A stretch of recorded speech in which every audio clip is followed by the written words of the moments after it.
The kitchen where magic happened.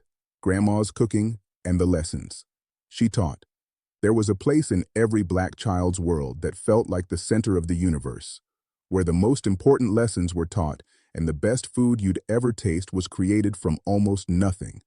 That place was your grandmother's kitchen, and if you grew up black in the 1960s, 70s, or 80s, you know exactly what I'm talking about. It wasn't fancy or modern, probably didn't have the latest appliances or granite countertops, but it had something more valuable than any of that. It had your grandmother's hands, her knowledge passed down through generations, her ability to turn simple ingredients into meals that tasted like love itself. In that kitchen, you learned about more than just cooking. You learned about survival and creativity, about making do with what you had, about the history that lived in recipes and techniques that stretched back through slavery to Africa. You learned that food was never just food. It was culture. It was memory. It was a way of showing love when words weren't enough.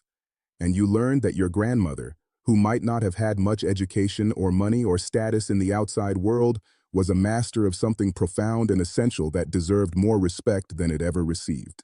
Do you remember the smell of your grandmother's kitchen? That combination of bacon grease and cornbread, collard greens simmering on the stove, sweet potato pie baking in the oven, all mixed together into a scent that meant home and safety and unconditional love?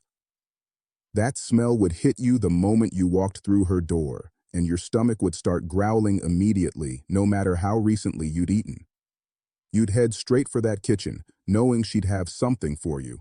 A biscuit with butter and jam, a piece of fried chicken saved from dinner, a slice of pound cake, something to hold you over until the next meal, even though her portions were never small enough to just hold you over. Your grandmother's kitchen probably wasn't big. In fact, it was probably small and crowded, with not much counter space and cabinets that didn't quite close right anymore. But she knew every inch of that space, could navigate it with her eyes closed, could reach for the right pot or pan without looking, could tell by sound and smell when something was done cooking, even if she was in another room. She'd been cooking in that kitchen for decades, and it was arranged exactly the way she needed it to be, with everything in its proper place, even if that place didn't make sense to anyone else. The cast iron skillet was probably her most prized possession in that kitchen. Seasoned over years, maybe even decades, passed down from her mother or grandmother, so well loved and well used that nothing stuck to it, and everything cooked in it tasted better than it had any right to. She'd fry chicken in that skillet, making the skin crispy and golden while keeping the meat tender and juicy. She'd make cornbread in it, the edges getting crusty and brown while the middle stayed moist. She'd fry fish in it on Fridays, the whole house smelling like the feast that was coming. And heaven help anyone who tried to wash that skillet with soap or, God forbid, put it in the dishwasher. That skillet was seasoned with layers of flavor and history, and maintaining it properly was a sacred duty. Your grandmother could make a meal out of almost nothing. You'd look in her refrigerator and see what seemed like random ingredients. A little bit of this, a little bit of that, leftovers from 3 different meals, vegetables that were past their prime. But she'd take those scraps and create something delicious. She'd make soup that somehow tasted rich and complex, despite being made from bones and vegetable ends. She'd stretch a small piece of meat to feed a crowd by bulking it up with rice or beans or potatoes. She'd use every part of the animal that others threw away: ham hocks, pig's feet, chicken gizzards, neck bones, and turn them into delicacies through slow cooking and proper seasoning. This wasn't just cooking. It was alchemy born of necessity. Your grandmother had learned during the Depression, during Jim Crow, during times when black families had to survive on very little. She'd learned from her mother and grandmother, who had learned during and after slavery, when enslaved people were given the scraps and leftovers that white people didn't want and had to make those scraps sustain them. The cooking techniques passed down through your family were survival strategies, ways that black people had fed themselves and their families when resources were scarce and options were limited. But your grandmother never made you feel like you were eating poverty food or making do with less. She cooked with pride and skill, and the food she served was delicious, satisfying, worthy of celebration. She taught you that good cooking wasn't about expensive ingredients or fancy techniques. It was about knowing how to work with what you had, about patience and timing, about seasoning and love. A pot of beans cooked low and slow with ham hocks and onions, served over rice with cornbread on the side, was as good as any meal served in a fancy restaurant. Maybe better, because it came with love and history and connection. Do you remember standing in your grandmother's kitchen watching her cook, asking questions about what she was doing and why? She probably didn't measure anything, didn't use recipes written down on paper. She cooked by feel and experience, adding a pinch of this and a handful of that, tasting as she went and adjusting. When you asked her how much of an ingredient to use, she might say, enough, or till it looks right, or you'll know when you taste it. This drove you crazy when you were trying to learn, but it was teaching you something important. Cooking wasn't just following instructions. It was developing intuition and judgment, learning to trust your senses and your experience. She probably tried to teach you her recipes, walking you through the steps, letting you help with preparation. You'd snap beans while she told stories about her childhood. You'd peel potatoes while she shared wisdom about life and relationships. You'd stir the pot while she talked about your ancestors and the struggles they'd overcome. The kitchen was her classroom, and the lessons went far beyond cooking techniques. She was teaching you about resilience, about creativity under constraint, about the importance of feeding your family and community, about honoring traditions while adapting to circumstances. Sunday dinners at your grandmother's house were events that the whole family gathered for. She'd start cooking Saturday night or early Sunday morning, preparing dishes that took time and couldn't be rushed. A whole chicken or a roast, greens that needed washing and cutting and long simmering, macaroni and cheese made from scratch with multiple kinds of cheese, candied yams with brown sugar and butter, homemade rolls or biscuits or cornbread, and at least one pie or cake for dessert. The amount of food she'd prepare for these dinners was astounding. Always enough to feed everyone who showed up, plus unexpected guests, plus everyone taking plates home for later. The dining table would be covered with dishes, a feast that represented hours of labor and decades of accumulated knowledge. Family members would fill their plates, often going back for seconds and thirds, and your grandmother would watch with satisfaction, urging people to eat more, making sure everyone got enough. She might not eat much herself until everyone else was served and satisfied, putting everyone else's needs before her own, finding her joy in feeding her family rather than in being fed. Those Sunday dinners were about more than just food. They were about family togetherness, about maintaining connections across generations, about creating space and time for the family to be together. In your grandmother's kitchen and around her table, family news was shared, problems were discussed and solved, young people were corrected and guided, babies were passed around and fussed over, and the bonds that held the family together were reinforced and renewed. Your grandmother presided over all of this, the matriarch whose kitchen was the center of family life. The food itself carried history and meaning. Collard greens, cooked with ham hocks or salt pork, connected to African vegetables that enslaved people had cultivated and cooked. The technique of long, slow cooking in pot liquor was African, preserved and passed down through generations.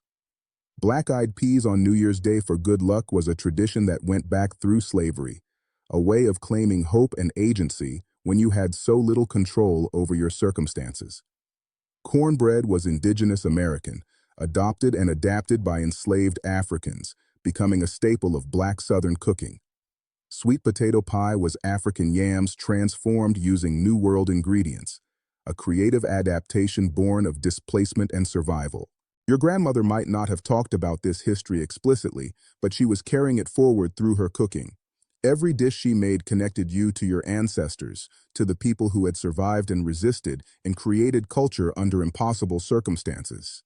When you ate her food, you were literally ingesting history, taking into your body the sustenance that had kept your people alive through centuries of oppression. She also taught practical skills that went beyond recipes. How to tell when oil was hot enough for frying by dropping in a small piece of bread and watching how it bubbled. How to tell when meat was done by touch rather than temperature. How to season throughout the cooking process rather than just at the end. How to make gravy by feel, adding flour and liquid until the consistency was right. How to rescue a dish that was too salty or too bland or not coming together the way you wanted. These weren't things you could learn from a cookbook. They required hands-on experience, trial and error, guidance from someone who had made every mistake and learned how to fix it. Your grandmother probably had certain dishes that were her specialties, things that nobody else could make quite the same way no matter how closely they followed her instructions. Maybe it was her fried chicken, with a coating so crispy and flavorful that people talked about it for days afterward. Maybe it was her banana pudding, with layers of vanilla wafers and sliced bananas and custard that was perfectly sweet and creamy. Maybe it was her greens, cooked until they were tender but not mushy, seasoned so perfectly that even people who claimed not to like greens would eat hers. Whatever her specialty was, it became legendary in your family, the standard against which all other versions were measured and found wanting. She probably also had strong opinions about food and cooking that she wasn't shy about sharing. Store-bought was almost always inferior to homemade in her view. Instant or packaged versions of foods she could make from scratch were poor substitutes that saved time but sacrificed quality.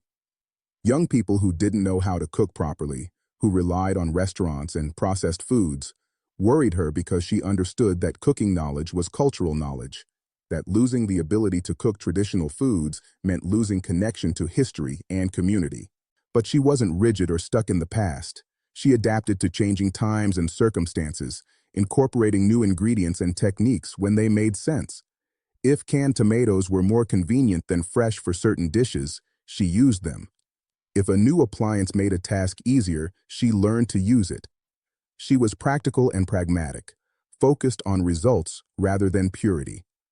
The goal was to feed her family well, and whatever helped her do that was acceptable. The rhythm of her cooking followed the seasons and the church calendar. Certain foods appeared at certain times of year: greens and black-eyed peas on New Year's Day, fried fish during Lent for Catholic families, specific cakes and pies for Easter, lighter foods in summer when it was too hot to stand over a hot stove for hours, hearty stews and roasts in winter. This seasonal rhythm connected eating to the natural world and to cultural traditions, making meals part of larger patterns of meaning. Holidays were when your grandmother's cooking really shined. Thanksgiving and Christmas meant days of preparation, multiple dishes requiring different techniques and timing all coming together for one massive feast. She'd make turkey and dressing, ham glazed with brown sugar and pineapple, macaroni and cheese, greens, candied yams, cranberry sauce, rolls, and multiple desserts: sweet potato pie, pecan pie, pound cake, maybe coconut cake, or German chocolate cake. The amount of work this represented was staggering, but she did it year after year, taking pride in maintaining traditions and feeding her family. You probably tried to help during these holiday cooking sessions, and she probably let you do simple tasks while keeping the complicated and crucial jobs for herself. You learned by watching and doing small parts, gradually building skills and confidence. She might have been particular about certain things being done just right, correcting you when you deviated from her methods, but patient overall because she understood that learning took time and mistakes were part of the process. The conversations that happened in your grandmother's kitchen were as nourishing as the food. While her hands were busy preparing meals, her mouth would be sharing wisdom, telling stories, offering advice, gossiping about family and neighbors, commenting on current events. The kitchen was where she felt most comfortable and authoritative, where she could speak freely about things that might not be appropriate in other settings. Young people would come to her with problems and questions, knowing that sitting in her kitchen while she cooked created a safe space for honest conversation. She taught you about relationships and marriage through comments about various family members and neighbors. She taught you about work and money through discussions of who was doing well and who was struggling and why. She taught you about dignity and self-respect through her insistence on doing things properly, even when no one was watching. She taught you about generosity through her willingness to feed anyone who was hungry, whether family or stranger.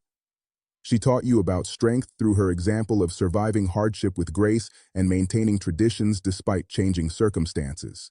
Your grandmother's hands told their own story, probably rough and work-worn, with scars from years of cooking and cleaning and hard labor.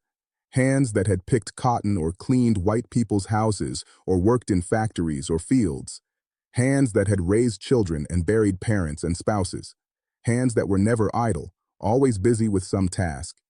But those hands could create magic in the kitchen, could turn simple ingredients into feasts, could knead dough and season perfectly and know by touch when something was ready. Those hands were beautiful in their capability and their generosity, even if they didn't match conventional standards of beauty. As you got older, you probably started to appreciate your grandmother's cooking more deeply. As a child, you might have taken it for granted or even complained about having to eat vegetables or foods that weren't as exciting as fast food. But as you grew up and ate other people's cooking, you realized how special your grandmother's food was. You realized that not everyone's grandmother could cook like that the skills she possessed weren't universal or automatic, that what she created was the result of talent and experience and cultural knowledge passed down through generations. You probably also started to realize how much work she was doing, how much time and effort went into those meals that she served seemingly effortlessly. The shopping and planning, the preparation and cooking, the serving and cleaning up afterward, it was hours of labor, physical and demanding, done out of love and duty. And she did it not just for special occasions, but regularly, day after day, year after year, feeding her family and anyone else who needed feeding. When your grandmother got older and couldn't cook like she used to, it was a loss that went beyond just missing her food. It meant traditions were at risk of being lost if younger generations hadn't learned her recipes and techniques. It meant family gatherings changed, with responsibilities shifting to others who tried to replicate her dishes with varying degrees of success. It meant the matriarch was aging, that the center around which the family revolved was weakening, that change was coming whether you were ready for it or not. Some families made efforts to document grandmother's recipes before it was too late, sitting with her and trying to get her to explain exactly how she made her specialties. But translating her intuitive, experiential cooking into written recipes was challenging. How do you capture cook until it looks right, or season to taste, or you'll know when it's ready in a recipe that someone else can follow? The recipes required not just ingredients and steps, but the accumulated wisdom and judgment that came from decades of practice. When your grandmother passed away, her kitchen felt empty in a way that was almost unbearable. The space where so much life and love and nourishment had been created became just a room, the magic gone with the person who had made it magical. Family members would go through her things, finding her favorite pots and pans, her recipe box with cryptic notes, her apron worn thin from use, and these objects became treasured heirlooms, carrying memories of the woman who had used them. But the real inheritance she left wasn't in objects, it was in knowledge and memory and tradition. It was in the recipes you'd learned, imperfectly perhaps, but learned nonetheless. It was in the techniques you'd absorbed by watching her work. It was in the understanding that food was love made tangible, that feeding people was a sacred act, that cooking connected you to your ancestors and your culture. It was in the memories of standing in her kitchen, of smelling her cooking, of tasting her food, of hearing her wisdom, of feeling safe and loved and nourished in every way that mattered. Now, years later, when you cook the dishes she taught you, you feel her presence. When you fry chicken and the coating comes out crispy like hers did, you know she'd be proud. When you make greens and they taste almost as good as hers, you feel connected to her across time and death. When you feed your own children and grandchildren, passing on the recipes and techniques she taught you, you're honoring her legacy and keeping her memory alive in the most visceral way possible. Your grandmother's kitchen was never just about food. It was about culture and history, about family and community, about survival and resistance, about love and generosity. It was about maintaining traditions that connected you to Africa and to slavery and to the long struggle for freedom and dignity. It was about creating beauty and pleasure and satisfaction despite limited resources and difficult circumstances. It was about the particular genius of Black women who took scraps and made feasts, who fed their families and communities with skill and grace, who passed down knowledge that sustained body and soul. What do you remember most about your grandmother's kitchen? What was her signature dish that nobody else could replicate? What lessons did she teach you while cooking? How do you honor her memory in your own cooking today?